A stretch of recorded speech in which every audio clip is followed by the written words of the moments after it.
Well, Senator Grassley, thank you very much for doing this with us. Well, I'm glad to be with you, of course. You can't walk 5 feet at this place without getting attacked by a mob of people. Well, now, how do you know that? We've been waiting for you and watching you, Okay. person after person. That's what it's like for you here, though, isn't it? Yeah, and you know, this is one way of having a town meeting one person at a time, you know. Somebody stops and asks you, can I ask you a question?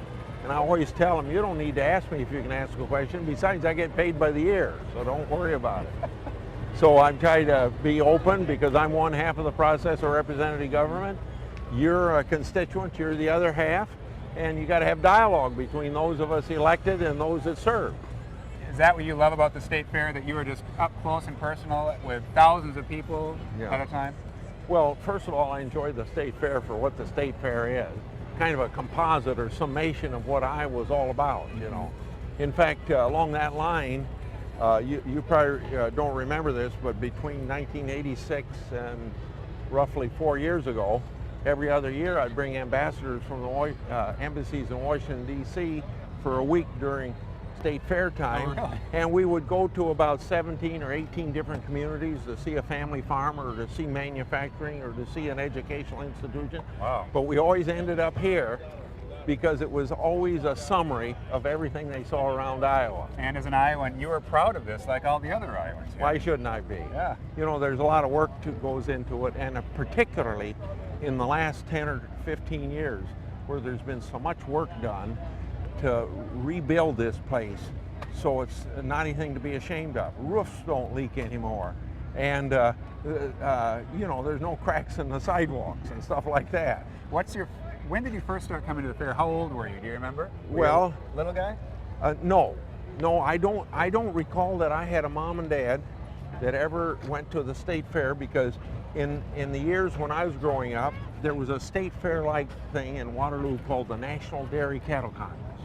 So that was the big thing yeah, to go to. Yeah, in fact, they used to let school out one day in September to just go to the Cattle Congress? Yeah, Cattle Congress. Now, they still have the National Cattle Congress, but it's not quite the big deal it was then, but it's still an important thing for Waterloo, you know. Well, then when did you first make it to the state fair? 1959, when I was first elected to the state legislature. Oh, okay. Yeah, and they used to have a day then, and I don't know if they do it now, but there was always State Legislative Day, where we would come and any of the colleagues from the legislature could come, and they had a special program just for state legislators.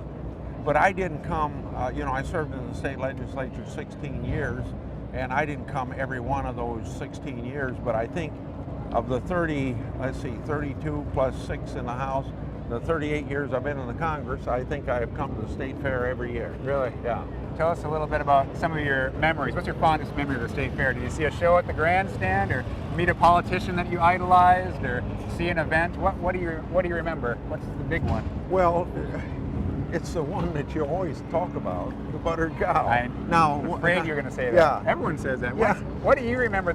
Have you ever seen a big concert here? Or No. Do you remember coming and seeing a politician specifically that you wanted to come meet? Or I don't think so. Tractor pull? No. I come to the state fair for everything at the state fair. The people and the food. Well, I eat too much, yes. What is your weakness amongst the state fair food? Oh, well, it's a more recent one within the last 10 or 15 years, the pork chop on a stick. See, We've heard wouldn't a lot you of expect me to say that? But there's a truth to it, see. What is it about the state fair that keeps so many people coming back, like yourself, year after year after year, and they bring out-of-towners with them? People plan their vacations around the state fair. Yeah. What is it about this that makes it not only continue, but grow every year? Well, if you love Iowa, you're going to love the state fair, because the state fair is what Iowa's about. Almost everything you see here, someplace, is represented someplace in Iowa. And also you got to realize that Iowans are very friendly people. See, Iowans are very friendly people. As you know firsthand from walking around the fair. Yeah. Now you travel famously to all 99 counties every year. You make a case to do that. How many people do you recognize when you come to the state fair? Because you have met and seen a lot of Iowans. Too many to remember. Okay. How many times when you're at the state fair do people come up to you and say, "Hey, I met you," or "Hey, do you remember me?" I'll bet half the time people say that. And if I do recognize them, I probably don't remember their name, but I know something about their community, or I know something about where I met them, or something about them that they think I remember their name. But it's a weakness on my part, not to remember I think names. you can be forgiven for Yeah. not remembering But- the thousands of names. But you know, I usually ask people, have we met before? And then the usual thing I say, if we've never met before, that I'm kind of the view that after being in the Senate for 32 years, I ought to know all 3 million Iowans, but obviously I don't. So you have to bring your A game when you come to the fair, Yeah. because you're going to get bombarded. Yeah, yeah. And you know, one thing nice about coming to the state fair is even if people disagree with you and maybe don't even vote for you, they still treat you reasonably and civilly. They really do. Yeah. Senator, thank you so much for your time. Yeah. We'll let you go get that chop on a stick. You Or bet. have you had it already? No.